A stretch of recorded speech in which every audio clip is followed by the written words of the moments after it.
paciencia, quisiera leer algunos versículos. Vayan conmigo a 1 Corintios capítulo 15.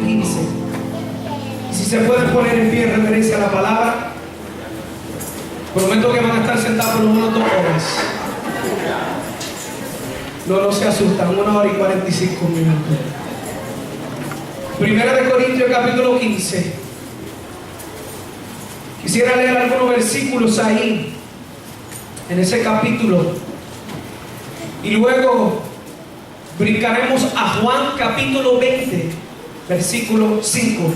Si de alguna forma yo quisiera hacer un milagro de la hermenéutica y homilética y combinar estos 2 textos y porciones bíblicas para poder bendecirle hoy. 1 Corintios capítulo 15, voy a considerar algunos versículos. Y luego Juan capítulo 20 y versículo 5. Y mientras lo están buscando, el viernes Dios nos permitió predicar sobre el Cristo, sobre el Dios que ha descendido. En Éxodo capítulo 3, una palabra y una frase fuerte en medio de la liberación del pueblo de Dios. Dios le pronuncia a Moisés y le dice: mas yo he descendido para librarlos. Y vimos cómo el viernes los ojos, los oídos y la mente de Dios proporciona esa libertad para su pueblo. Hablando acerca de ese Dios que ha descendido, que hay momentos donde los ángeles son necesarios para ministrar. Los agentes divinos Dios lo envía para bendecir nuestra vida, pero hay momentos donde los ángeles, los agentes divinos no son lo suficiente, no son aptos para poder suplir la necesidad humana. Y hay momentos claves en la Biblia donde Dios mismo tiene que descender para librar su pueblo. Y hablamos del Dios que descendió para librar su pueblo. Hablamos de la misericordia de Dios revelado a través de los ojos de Dios. Cuando Él dijo: he visto la aflicción de mi pueblo. Hablamos de los oídos de Dios, que es la actividad de Dios a favor de los humanos cuando dice: he oído su clamor. Y hablamos acerca de la mente de Dios, que nos proporciona ese Dios que trae su omnipresencia, su omnipotencia y su omnisciencia. Un Dios que la Biblia dice: y he conocido su dolor. Es un Dios que viene, que desciende para poder librar su pueblo. Pero hoy queremos hablar del Dios que asciende, el Dios resucitado. Y lo que proporciona ese ascenso de Dios, ese Dios que asciende hacia el cielo, y el poder y la libertad que recibimos a través de ese Dios. Entonces queremos hablar de la resurrección. Versículo 3. Mira lo que dice: porque primeramente os he enseñado lo que asimismo recibí, que Cristo murió por nuestros pecados conforme a las Escrituras, y que fue sepultado y que resucitó al tercer día conforme a las Escrituras, y a que apareció a Cefas y después a los 12, después apareció más de 500 hermanos a la vez, de los cuales muchos viven hoy aún y otros ya duermen. Después apareció a Jacobo, después a todos los apóstoles, y al último de todos, como a un abortivo, me apareció a mí. Versículo 12. Pero si se predica que Cristo resucitó de los muertos, ¿cómo dicen algunos entre vosotros que no hay resurrección de muertos? Porque si no hay resurrección de muertos, tampoco Cristo resucitó. Y si Cristo no resucitó, vana entonces es nuestra predicación, vana también es vuestra fe. Y somos hallados falsos testigos de Dios, porque hemos testificado de Dios que Él resucitó, y Cristo al cual no resucitó. Si en verdad los muertos no resucitan, porque si los muertos no resucitan, tampoco Cristo resucitó. Y si Cristo no resucitó, vuestra fe es en vana y estéis en vuestros pecados. Entonces también los que durmieron en Cristo perecieron. Si en esta vida solamente esperamos en Cristo, si solo en esta vida espero tener bendiciones y esperanza, somos los más dignos de conmiseración de todos los hombres. Mas ahora Cristo ha resucitado de los muertos, primicias de los que durmieron deshechos. Ahora vayan conmigo a Juan 20, versículo 5. Con esto oramos y entramos en el mensaje. Juan 20, versículo 5. Y bajándose a mirar la escena de la tumba vacía, el Cristo resucitado, entran en la tumba y mira lo que ven. Y bajando a mirar, vio los lienzos puestos allí, pero no entró. Vio los lienzos puestos allí, pero no entró. Vamos a predicar bajo el tema el poder de la sangre, su resurrección. Padre, estamos ante tu presencia, Señor, tan deseoso estamos de escuchar tu palabra. Señor, yo pido que me utilices como un vaso para transmitir esta palabra en esta mañana, y que cada palabra que proceda de mi boca sea una palabra que edifica, una palabra que cambia, una palabra que transforma, pero sobre todo que rete la conciencia de cada persona en este lugar. Y pedimos, como dice Juan 16, que sea tu Santo Espíritu trayendo convicción sobre las vidas aquí en este lugar, y que podamos salir de aquí experimentando el poder que hay en el Cristo resucitado. Padre, te lo pedimos en el dulce nombre de tu Hijo amado Jesús. Amén y amén. Se puede sentar, amados. ¿Sabe, iglesia? Cuando nos acercamos a la palabra de Dios y cuando nos acercamos a lo que es la comunicación de Dios con la humanidad, dentro de las grandes definiciones de lo que es la comunicación y todos los avances tecnológicos que hemos tenido en estos tiempos, todavía los grandes comunicadores siempre dicen que para que haya una comunicación clara hace falta un mensaje y un receptor. Cuando hay una interrupción entre ambos, el que envía el mensaje o aquel que recibe el receptor, el mensaje, entonces no hay una comunicación eficaz. Y algunos aún se atreven a decir que nunca existió una comunicación.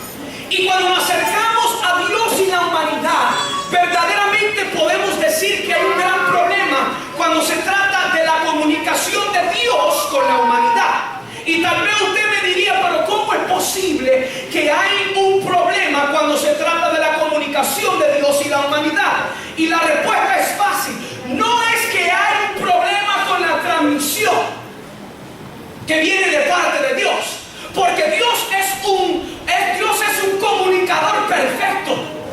Dios conoce todos los idiomas que ha existido, que existe e existirá. Él sabe la jerga, Él sabe cómo hablarnos. No hay un problema con la transmisión que viene de parte de Dios, sino los receptores que somos usted y yo.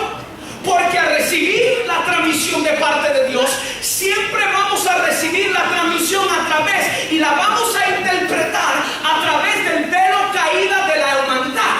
Entonces, cuando Dios perfecto y grande me llama a un ministerio tan grande y poderoso, yo tengo un problema y muchas veces no puedo comprender ni entender cómo es posible que Dios me pueda escoger a mí para llevar a cabo un plan y un propósito tan grande como lo es el Evangelio de Cristo. Y por eso hay un gran problema. Pero la Biblia dice que lo vil y lo menospreciado de este mundo fue lo que escogió Dios para avergonzar a los santos. Cuando nos acercamos a la palabra, aún los discípulos que andaban con Jesús tuvieron problemas de comunicación, porque muchas veces Jesús estaba hablando a unos niveles que aún los mismos discípulos no podían entender. Y por eso, qué triste la proclamación de Jesús en Juan, en el Evangelio de Juan, cuando él dice: tengo muchas cosas que deciros, pero no lo puedo soportar. No tenían la capacidad, pero él le decía: tranquilo, porque os enviaré el Consolador. Me es necesario salir de esta tierra, porque si no, no enviaré otro Consolador. Y cuando venga ese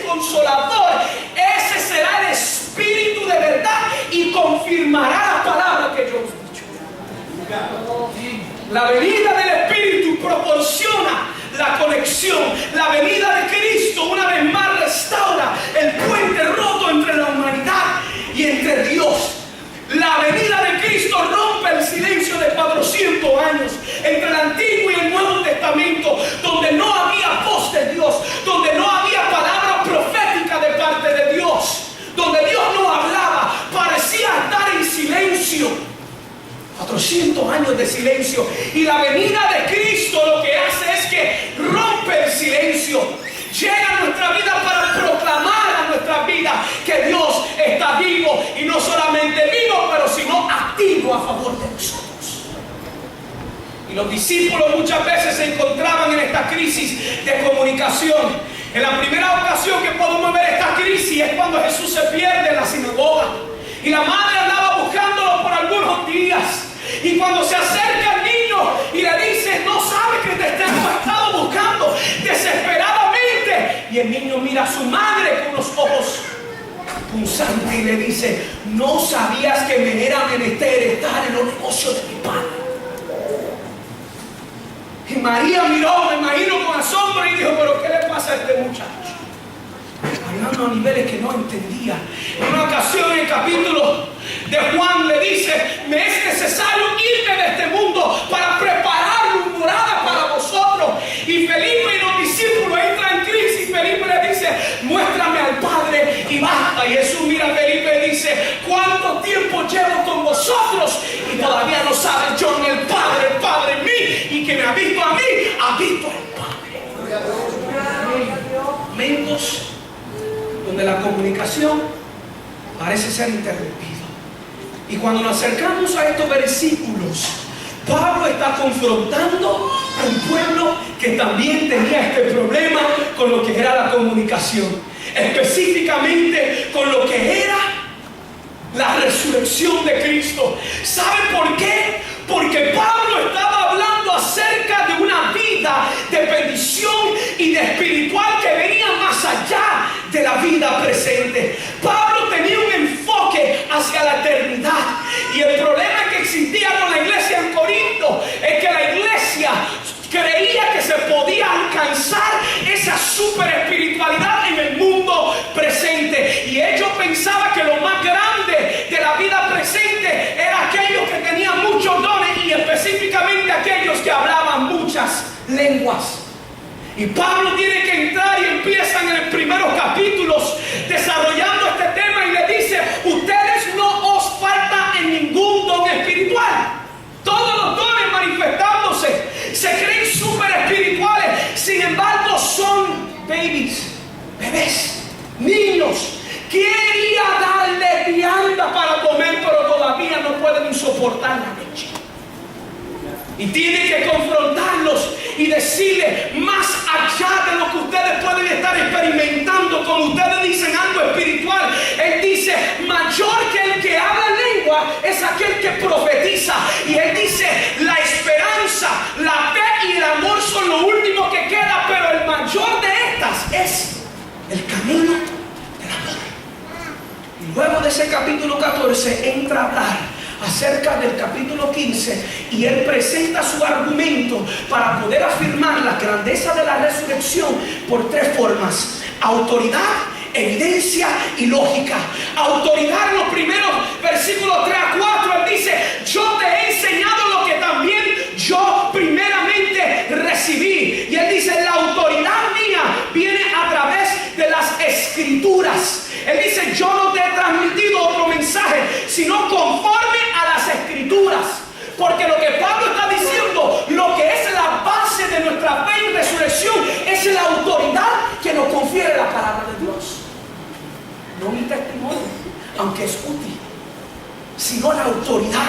Luego entra en la evidencia. Se apareció a Pedro y también a otros 500 hermanos. Y por último a mí. Te estoy diciendo saber, y hay gente que todavía vive. Y luego concluye con la lógica diciendo que si Cristo no ha resucitado, entonces los muertos no resucitan. Entonces vana es nuestra fe. Y con esa mentalidad Pablo entra a hablar acerca de la resurrección de Cristo. Y yo quisiera hablar de esto. La resurrección, amado hermano, constituye todo lo que tiene que ver con la fe cristiana. Versículo 3 dice: porque yo primeramente os he enseñado lo que asimismo recibí. Cuando Pablo utiliza esta oración, él está enfatizando en medio de un pueblo la necesidad de recibir y también de transmitir a futuras generaciones el evangelio pura, sin mancha, sin alteración, tal y como Pablo había predicado y enseñado. Lo que él estaba tratando de decir, que como por gracia nosotros hemos recibido, también por gracia tenemos que transmitir. Y él está diciendo: no hay ninguna enseñanza nueva. Yo sé que hay muchas personas que están tratando de presentar un nuevo evangelio como si tuvieran nuevas revelaciones, pero Pablo está diciendo: yo no presento nada nuevo, yo no estoy cambiando el mensaje, yo no estoy alterando, yo no he aportado a diluir el mensaje de Cristo, sino que yo he predicado el mismo mensaje que yo recibí. Y ese mensaje que tuvo el poder para convertirme en el camino a Damasco, que tuvo el poder para abrirme los ojos, que tuvo el poder de convertirme a perseguir la iglesia, a ser un perseguidor de parte del mundo. Él dice: ese poder me transformó y yo seguiré predicando el poder del evangelio. Por eso él decía: yo no me avergüenzo del evangelio de Cristo, porque es poder de Dios para la transformación. ¿Sabe por qué, hermano? Porque hemos visto personas que han sido cambiados por el poder de Dios. Una prostituta ahora ser una buena madre y esposa. Un drogadicto que ahora es responsable en su casa. Alguien que Dios ha tomado y transformado. Pablo dice: yo he experimentado eso. Y aunque hay muchos que han querido tratar de cambiar el mensaje, yo he predicado el mismo mensaje que yo recibí.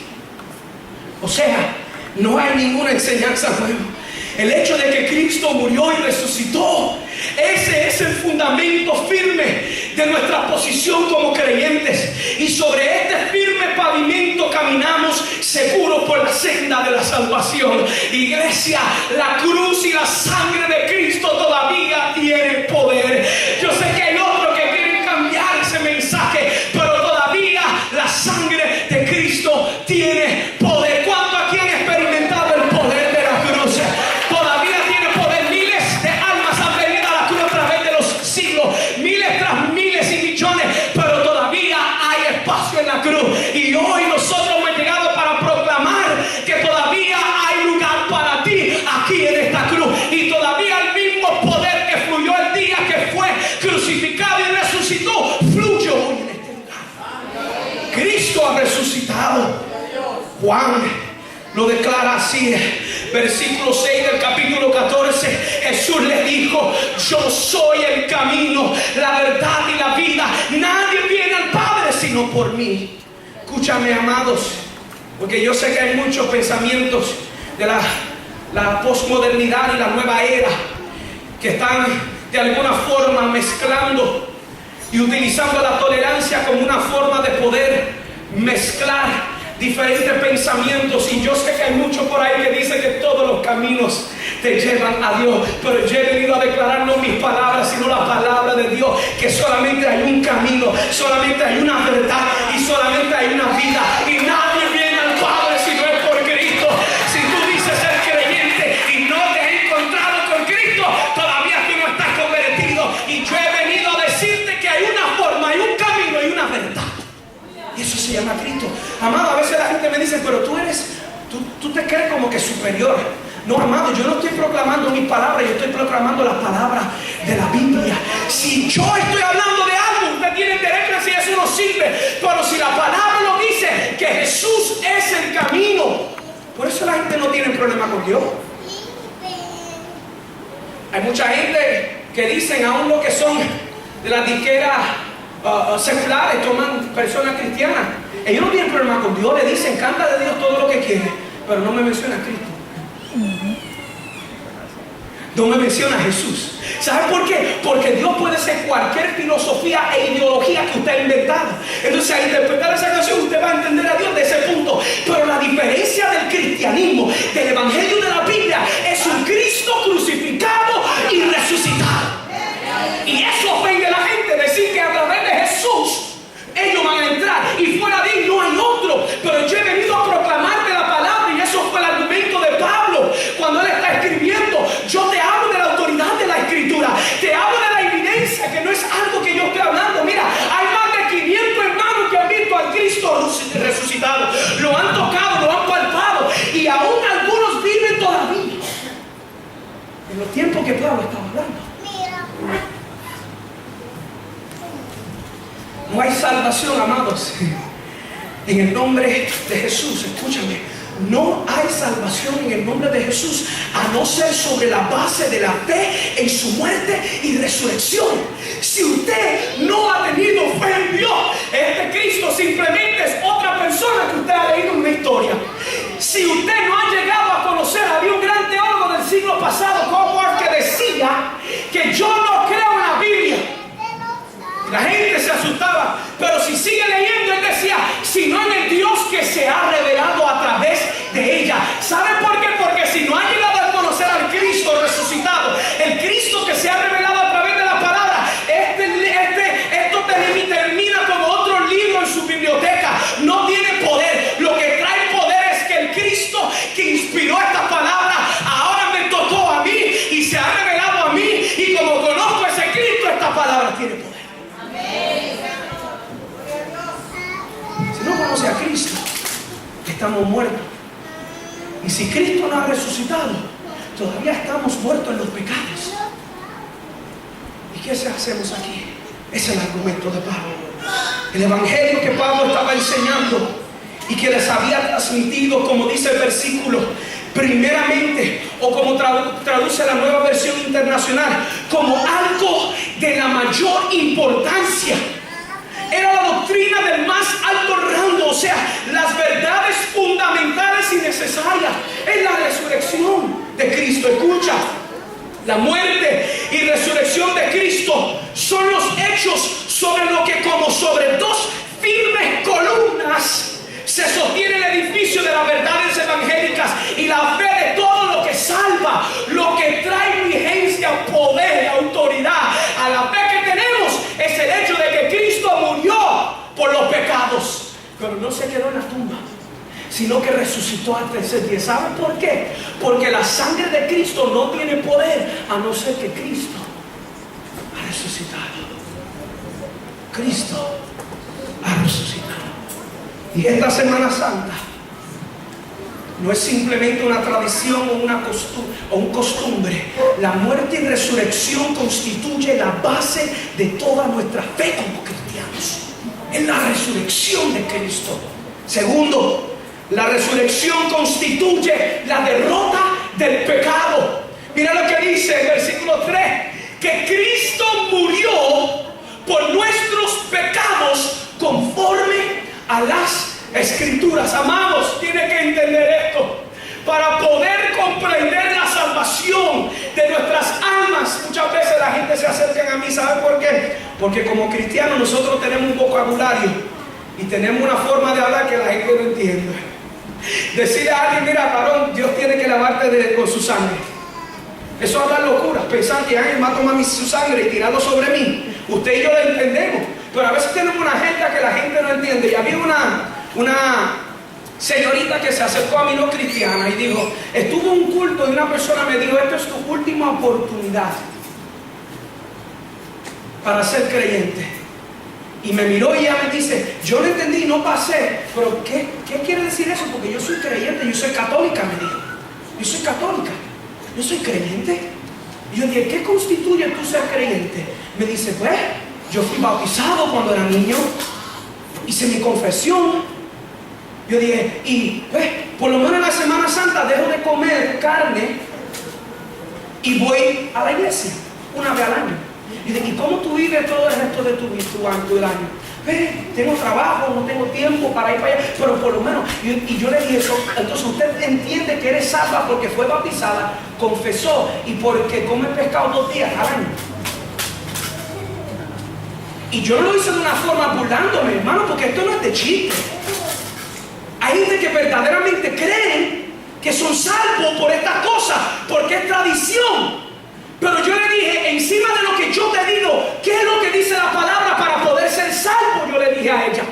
Yo dije, porque tienes que entender la salvación no de lo que yo te digo, ni tampoco lo que dice la gente, sino lo que la palabra dice. Y para poder entender la salvación, yo le dije, tienes que partir de quién es Dios. Y entre muchas de las características de quién es Dios, Dios es el juez justo. Y yo le hice la pregunta, imagínese si alguien mata a su hermano y atrapan a la persona, está enjuiciado por 1 año en las cortes y toda la evidencia está señalando que esa persona está culpable. Es más, la misma persona dice, yo fui quien maté al hermano. Y en el momento de pronunciar el juicio, imagínese el juez tomando la parte diciendo, aunque toda la evidencia está en su contra, yo lo voy a dejar en libertad. ¿Será el juez justo? Yo dije, de ninguna forma. ¿Sabe por qué? Porque hay impago cuando tú cometes un crimen. Y yo le dije, lo mismo ocurre con Dios. Dios siendo santo y juez justo, Él no nos puede perdonar por los pecados que hemos cometido. Porque el pecado ha dejado una deuda espiritual en nuestros bancos. Y yo le dije, y 2 personas van a saldar esa deuda, o usted o Cristo. ¿Y sabe cómo usted va a tratar de saldar esa deuda? Una eternidad en el infierno. Y yo le dije, pero lo lindo del evangelio es que de la única forma que Dios puede saldar esas deudas a través de Cristo, porque Cristo fue a la cruz y tomó tu lugar y mi lugar. Él asumió esa deuda, Él tomó el poder de esa deuda, Él tomó, y al morir en la cruz tenemos salvación. Y ahora yo siendo culpable, Dios me puede declarar inocente, justificado, porque miro a Cristo que tomó mi deuda, venció el pecado. Por eso Él decía, ¿dónde está, oh muerte, tu aguijón? ¿Y dónde, oh sepulcro, tu victoria? Yo he vencido en la cruz y yo asumo esa deuda. Entonces yo le dije, escúchame, Cristo murió por ti, tú no puedes asumir esa deuda, tú has pecado, tú no tienes el poder. Pero cuando tú dices, wow, qué terrible, qué pecadora yo soy, qué mala soy, sí, pero eso es lo lindo, porque cuando reconoces cuán mala eres, puedes mirar a la necesidad de un Salvador, y ahí es donde llega Cristo. Y Cristo dice, si te arrepientes, si cambias tu mente, si transformas tu vida, si te das una espalda a la forma vieja de vivir y empiezas a seguir a Cristo, en Cristo tú recibes la salvación. Y yo le dije, si ahora mismo tú sales de este lugar y un carro te atropella y te mata, ¿tú sabes para dónde vas a ir? No porque alguien te lo dijo, no porque tú hiciste un acto, porque si tú crees que tú te vas a salvar por bautizarte y comer pescado 2 veces al año, yo dije, tu salvación depende de tus obras. Yo dije, pero como mi salvación no depende de mi obra, porque no hay nada en mí que quiere servir a Dios. Por eso la necesidad de la gracia de Dios, ese favor activo a favor mío, para poder mantenerme en el camino correcto. Y yo le dije, entendiendo y comprendiendo eso, si ahora mismo tú murieras a salir de este lugar, ¿tú sabes para dónde irías? Y me dice, ya yo no tengo seguridad. Y yo dije, y esto es lo lindo, que Juan 16 dice que el Espíritu traerá convicción sobre tu vida para poder confesar tus pecados, y no solamente confesarlos, pero entonces vivir para Él. Y ella me miró y me dice, todavía no es tiempo. Y yo dije, tranquila, que el Espíritu Santo está trabajando sobre ti.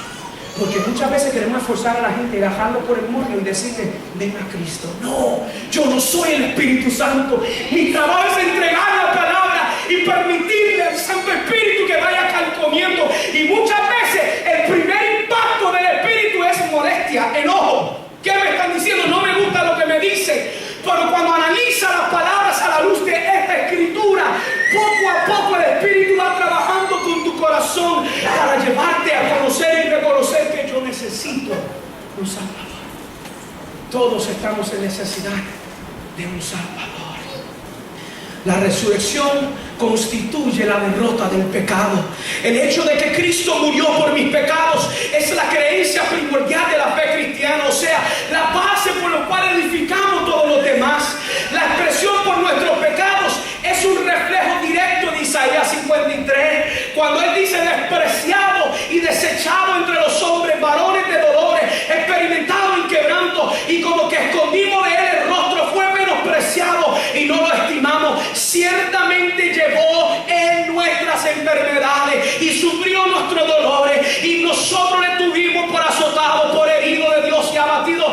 Mas él herido fue por nuestras rebeliones, por su pecado y lo mío, molido por nuestros pecados. El castigo de nuestra paz fue sobre él, y por su llaga fuimos curados. Amados, hay muchos que han desarrollado una teología para hablar acerca de la sanidad física de esos textos. No hay problema, puedes tirar el chicle un poquito, pero el texto y lo primordial de ese texto está diciendo que la enfermedad mayor no se llama el cáncer, no se llama el diabetes, no se llama lo que usted le puede poner. La enfermedad mayor en la humanidad se llama el pecado. Y él dice: por la llaga, por los azotes, por el sacrificio de Cristo, nosotros tenemos nuestra sanidad. El pecado nos separa de Dios.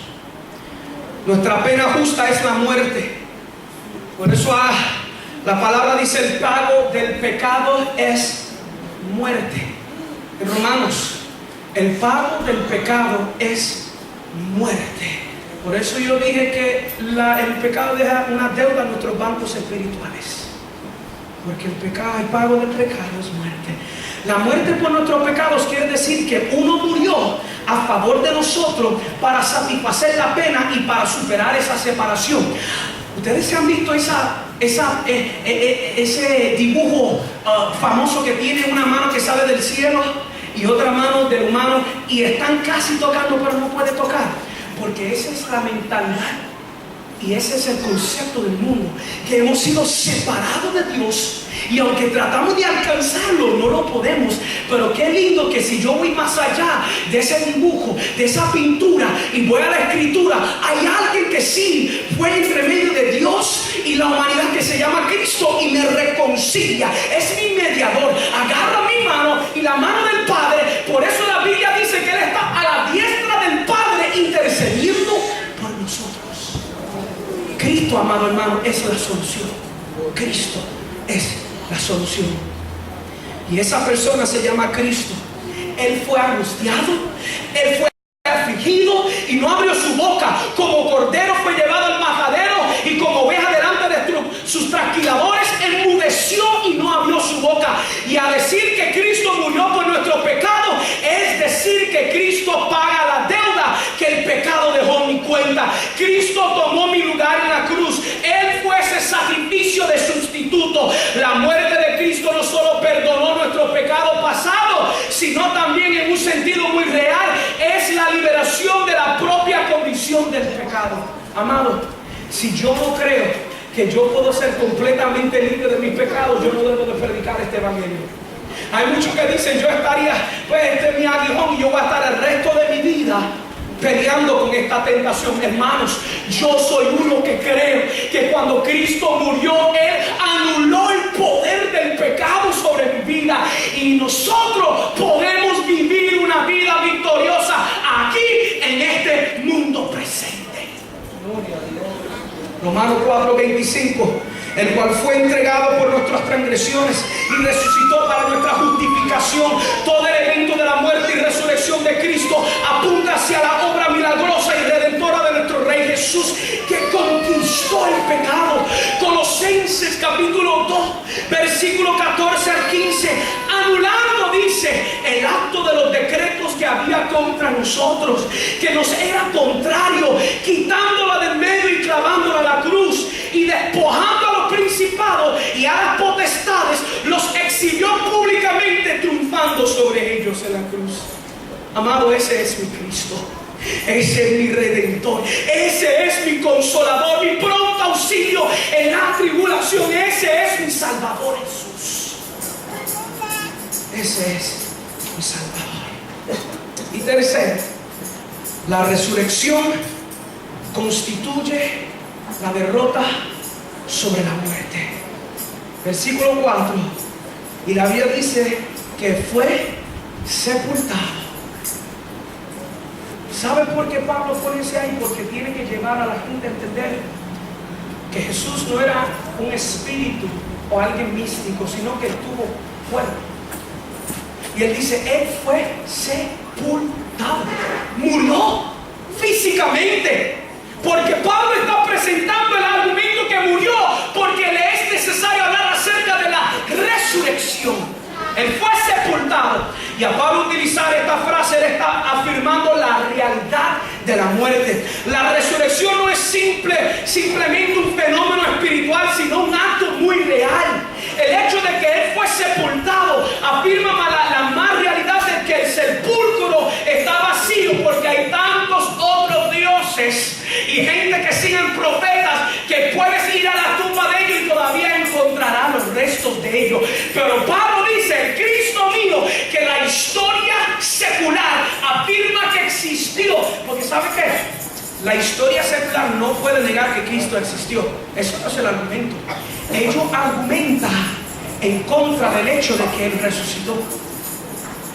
Y por eso Pablo presenta este argumento, que Él resucitó. Hay más de 500 testigos que han visto esto. Él ha resucitado. La tumba está vacía. Vete a la tumba de Buda y ahí Él estará. Visita la tumba de Hare Krishna y ahí el cadáver estará. Pero visita la tumba de mi Señor Jesucristo y lo que encontrarás será simplemente un roto en la pared vacío. Nuestra tarea como cristianos del presente es de afirmar que Cristo ha muerto, fue sepultado, pero que ha resucitado y vendrá otra vez. Debe de retumbar en lo más profundo de nuestros seres la palabra de Pablo cuando él dice eso. La muerte está absorbida en Cristo. Cristo ha vencido. Y esto significa que también nosotros venceremos la muerte. Escucha, porque el pago del pecado es muerte, mas la dádiva de Dios es vida eterna en Cristo Jesús. Y número 4, la resurrección constituye nuestra esperanza futura de resucitar juntamente con Él. Y la Biblia dice en el versículo 4, y resucitó al tercer día. Escucha, porque el idioma original que está escrito en la Biblia, el griego, tiene muchos tiempos y casos distintos para expresar el sentido de este texto. Esta frase lea de esta forma en el original: Él ha sido resucitado, lo cual da a entender que fue resucitado, pero que todavía Él vive. Hay un momento que ocurrió que sí Él resucitó, pero todavía sigue vivo. En otras palabras, el hecho de que Cristo resucitó fue un evento que ocurrió en el pasado, pero que tiene un efecto que continúa hacia el presente y futuras generaciones. Él no está muerto, aunque sí murió. Él no está en el sepulcro, aunque fue sepultado, porque Él ha resucitado. La tumba no lo pudo aguantar, ni tampoco la piedra, ni siquiera el sello romano con sus soldados, y menos la muerte. Y una vez más las palabras de Jesús frente a la tumba de Lázaro resuenan, pero esta vez con más ímpetu: yo soy la resurrección y la vida. El que cree en mí, aunque esté muerto, vivirá. La resurrección de Cristo nos da vida. Y si ha llegado aquí no lo conoce, está muerto, pero Cristo puede traernos vida. La resurrección, amados, fue la exclamación final. Fue la nota perfecta para la combinación de una sinfonía perfectamente armonizada. Cristo ha resucitado. Él no está muerto. La tumba está vacía. Y esta afirmación es lo que constituye nuestra esperanza futura de resucitar juntamente con Él. Y concluyo donde empecé. Regresemos a Juan 25. Escena de la tumba vacía. Los discípulos llegan desesperados, porque a un discípulo le era difícil creer que Cristo iba a resucitar. Y cuando llegan los discípulos, ya la piedra ha sido removida, la tumba está vacía, Los soldados romanos no están ahí, sino que están ante los fariseos saduceos, recibiendo un pago para mentir que ellos se quedaron dormidos y que los discípulos vinieron de noche y le tomaron el cuerpo. Y los discípulos desesperados, su esperanza está por el piso. Y cuando llegan, la escena que ven es que abajando y mirando, vieron un lienzos puestos. Es interesante porque no dice que había, ¿por qué era necesario a Juan mencionar que había unos lienzos puestos? Eso es lo que significa que estaban viendo caídos y estaban puestos en orden. No estaban tirados como quiera, sino que había un orden. ¿Por qué le era necesario a Juan decir eso? Escucha por qué. Observamos la postura de las ropas que se encontró en el sepulcro. Jesús dejó su ropa de muerte tras él. Las ropas definen, describen quién yo soy. En el mundo es igual. Por eso dicen, ese es un pentecostal jajajá. Mira cómo viste. Es un rockero, está vestido negro, gótico. Es un rapero, reggaetonero. Porque la ropa describe quiénes somos. Y la ropa que tenía Cristo era la ropa que le entregaron para la muerte. Entonces, la ropa era una ropa típica de muerte. Y Jesús dejó su ropa de muerte tras él porque él nunca más apareció en sus ropas sepulcrales como aparecen los fantasmas, sino que los dejó a un lado. Por eso él tuvo que dejar eso a un lado, porque ya la muerte no lo iba a distinguir. Y hay tres cosas que quiero enfatizar de esta escena, porque le era necesario a Juan recopilar esto. Primero, escucha, porque Jesús resucitó. Perdóname, hay cuatro cosas. Porque Jesús resucitó para no morir más. La muerte no tiene dominio sobre él. Romanos 6:9 diciendo, sabiendo que Cristo, habiendo resucitado de los muertos, ya no muere, la muerte no se enseñorea más de él. Lázaro, cuando resucitó de la tumba, él resucitó con sus ropas del sepulcro, símbolo que un día él iba a usarlo de nuevo. Pero Cristo resucitó una vida inmortal. Y él dice, me voy a despojar de eso porque yo he vencido la muerte.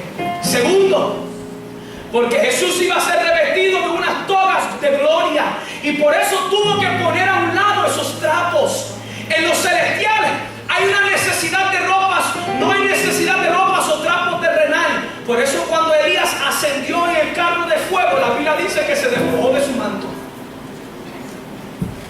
Tercero, cuando resucitamos de la muerte del pecado, una vida de justicia. Aquellos que han resucitado en Cristo, luego de estar muertos en el pecado, tenemos que dejar tras esas ropas sepulcrales, despojándonos de toda inmundicia. Y último, había una costumbre hebrea.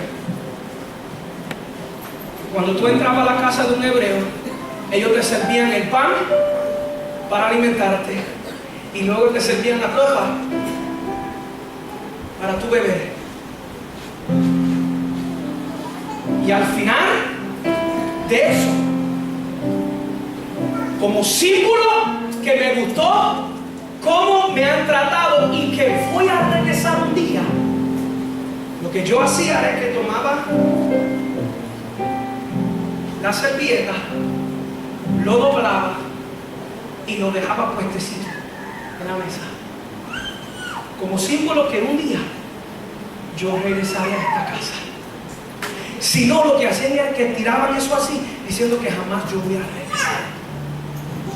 La Biblia dice, en el momento de hambre físico, los discípulos le dijeron a Jesús, ¿por qué no comes pan? Y él dice, mi pan es hacer la voluntad de mi Padre. Y la Biblia dice en esa maní que tuvo que tomar el trago de la copa amarga, y luego de consumir el pan, que era la voluntad de Dios, que ir a la cruz y tomar la copa amarga de la ira de Dios, que era morir en la cruz, Cristo en el día de la resurrección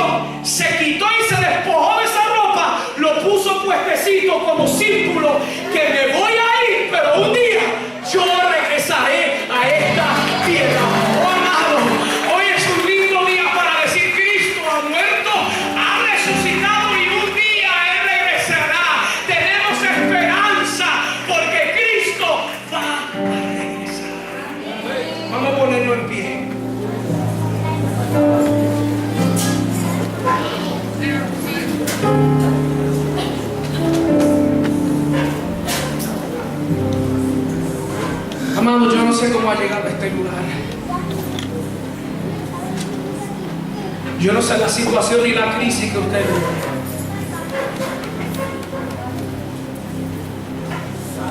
Esta es la primera vez que yo vengo un domingo aquí y casi no conozco a nadie.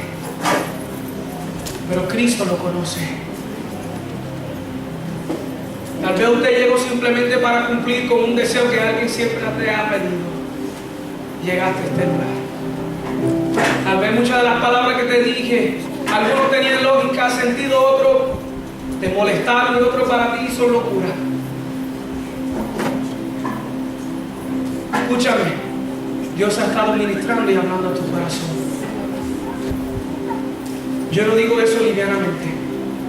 Dios te ha traído a este lugar para que tú entiendas y comprendas la grandeza y el poder que hay en la resurrección. En un momento vamos a orar y yo sé que el Espíritu ha estado ministrando en muchos corazones. Y luego que oro, yo quiero que la iglesia se mantenga en comunión porque yo necesito hacer un llamado para la salvación, para aquellas personas que no conocen a Cristo. Y esto es una batalla, esto es una pelea. Incline su rostro, Padre, predicado tu palabra. Señor, tú conoces la necesidad de este pueblo. Señor, aún en mi mente tú me revelas personas que te necesitan aquí en esta congregación. Tu Santo Espíritu ha estado haciendo su obra, pero yo pido que se puede culminar ahora mismo en este momento y que tú puedes traer convicción de pecado, de justicia, Espíritu de Dios, y que esa persona pueda responder hoy a tu llamado. Hoy es un lindo día para venir y postrarnos y entregar nuestra vida a ti, Señor. Hoy, Señor, el poder de Cristo resucitado quebranta cualquier altimaña, cadenas, Señor, que hay puesto en la persona, Señor. Y yo pido que sea tu Espíritu ablandando ese corazón de piedra, Señor. Las palabras mías, Señor, que ellos pueden olvidar, pero las tuyas, Señor, que pueden resonar con fuerza, Señor. Señor, en tu nombre te lo pido. Amén y amén. Ahí está, iglesia, orando. Yo te hago la misma pregunta que le hizo esa jovencita. Si ahora mismo sales de este lugar, y yo no quiero asustarte, te estoy diciendo la realidad, cristiano o no cristiano, podemos salir de este lugar y en un momento la vida puede ser arrebatada de nosotros. Pero si sales de este lugar y eso fuera a ocurrir, ¿sabes dónde vas a pasar una eternidad? Porque no hay un punto medio. Cielo o el infierno. No habla de eso porque eso suena tan fuerte, es que es la realidad. Y como un padre que ama a su hijo, lo tiene que regañar para que no cruce la calle sin mirar, porque lo pueden atropellar y mirar. Y esto soy yo diciendo, te amo tanto que te tengo que hacer la pregunta: si sales de este lugar, ¿dónde vas a pasar la eternidad? Y aun si responde a mi invitación simplemente por miedo, también ha perdido de perspectiva la obra que hizo Cristo. Más allá de lo que usted piensa, las filosofías, las humanidades, la mente humanística, lo que ha aprendido en el mundo moderno a través de la gente y la mente moderna, la razón, más allá de lo que ellos dicen que es la realidad, más allá de lo que yo digo que es lo que dice la palabra, hay certeza en ti. En el momento de salir de este lugar, si algo me pasa, pasará una eternidad con Cristo. Hoy es un día que Dios puede traer seguridad. Nadie más te ha amado como Cristo te ama. Hay un lugar bien profundo en tu corazón que dice: predicador, he tratado de llenarlo con tantas cosas y nada me ha resultado. Mujeres, bebida, fiesta, amistades, dinero, lo material, y por un momento me traía alegría, pero ese dolor sigue profundizándome en mí. Pero tú estás hablando conmigo, sí, contigo es. Y nada ha resultado llenar ese vacío. ¿Por qué no trates a Cristo?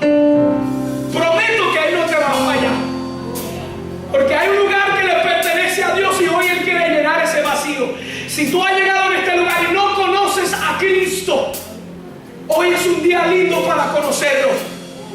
Yo simplemente pido que tú levantes tu mano ahí donde estés. Decirle: yo quiero aceptar a Cristo. El que quiera aceptar a Cristo, levanta su mano. Dios te bendiga, hija. Hoy es un día que Dios puede cambiar por completo su vida.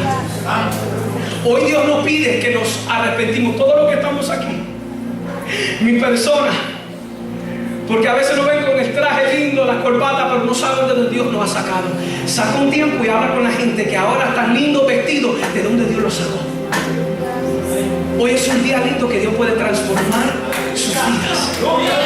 La Biblia dice esto: que si yo confieso mis pecados ante Él, aquello que yo he hecho mal, aquello que me ha separado de Dios, si lo confieso, Dios es fiel y justo para perdonar. Si yo me arrepiento de mis pecados, eso hace un cambio de mente. En otras palabras, vivía de esta forma, ahora voy a darle la espalda a esa vieja vida y voy a empezar a vivir para Cristo. Si yo me arrepiento y confieso mis pecados, Dios me va a perdonar y me va a transformar. ¿Y sabe cómo eso ocurre? La Biblia dice que el Espíritu Santo trae convicción sobre el corazón. Y ya el Espíritu lo está haciendo porque hay lágrimas en mi altar. Él empieza a redarguir, a convencerme que la forma que estoy viviendo no agrada a Dios. Y cuando eso ocurre una transformación. Y hoy yo le voy a pedir que cierren sus ojos. Vamos a orar, la gente va a estar orando. Y el Espíritu va a empezar a tocar a sus corazones. Y ustedes mismos van a empezar a confesar. Porque es el Espíritu que trae convicción sobre ustedes. Ustedes van a confesar sus pecados ahí. Y van a empezar a decirle: Señor, perdóname, límpiame, me arrepiento,